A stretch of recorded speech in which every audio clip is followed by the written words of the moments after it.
चिन्हिबे किपरि आपण बर्बरी छेली को चिन्हिबे किपरि चिन्हिबा पय सबुठु बहुत भल जिनिस होला देखिबा पय हाइट रे छोट गेडा जंतु टिके देखिबा पय किंतु बहुत मजबूत शरीर आउ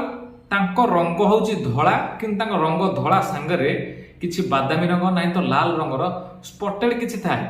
बा किछि दाग थाए तांका देहरे तो आपण माने सेइथुरु ही हिसाब करि परिबे मुहठु पछ भाग जाके प्राय तो दाग टिके टिके रहे सेइथुरु आपण माने जानि परिबे ए बर्बरी छेली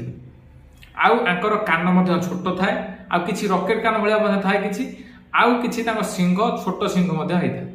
तो ई थ्रुकु जानि परिबे जे नाही ये बर्बरी छेली आउ बर्बरी छेलिबा को देखिबा कोन से बहुत चंचल मध्य थांती आउ फुर्तिला लागन सदाबेले